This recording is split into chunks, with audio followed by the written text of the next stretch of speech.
Hi everybody, welcome to Attack with LarryC. I'm your host, Larry Christiansen, and we're going to continue the subject of stock knight takes g5 sacrifices, typically involving a knight for 2 pawns and attacking chances against a freshly exposed enemy king.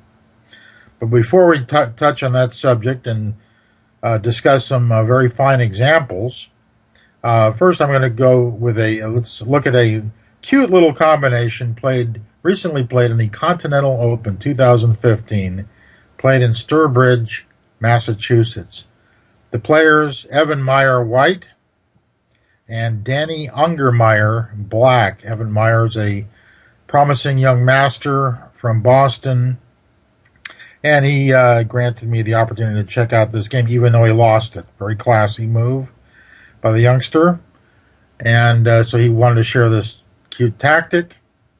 So this is the position after White's 28th move. We can see that White's a piece up, but Black has a very powerful looking attack on the light squares. White's king's exposed. There's a strong queen and rook coming down on the board. This is the kind of position, yes, you would even analyze moves like queen f3 check, which doesn't quite work, but it comes pretty close, because here it forces, if king f4, how does Black win? Rook takes f2 and then mate on e4. But White can save himself with knight e4, rook takes e4, queen takes e4, and the fun is basically over. Don't forget, Black starts out a piece down. So it'd be a fun move to play, wouldn't it? Queen f3 check, but it doesn't quite work. Instead, Ungermeyer played the much better move and winning bishop d5 check. Now, of course, king g1 leads quickly to mate after queen f3.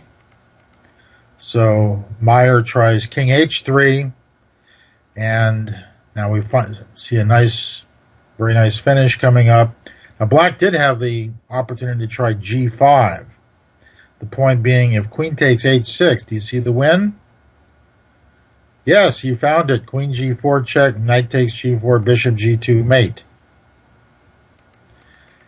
And it goes without saying, if the queen walks away, let's say to back to b4, then Black will force mate with queen h5 check. So that would have been a cute finish, but the one already also chosen was excellent as well. Ungermeyer plays queen f3, threatening mate on g2. White desperately tries queen takes h6, hoping to create a flight square for the white king. Check. Check. Looks like White's putting up a defense. Queen takes h3 is no good.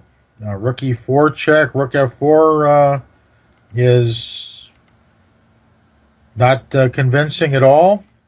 How does Black win? Yes, there it is. Queen takes g3 check. King takes g3. Rook g2 check. Wherever the king goes, it'll be rook g4 mate. Nice, cute little game finish from Danny Ungermeyer from the Continental Open. Okay, now we're going to return to our subject from last episode, the knight takes g5 sacrifice. And we're going to start off with a relatively simple example of this important type of sacrifice. And this is the game between two Israeli GMs, Emil Switovsky White, Tamir Nabati Black, from Gibraltar, 2012.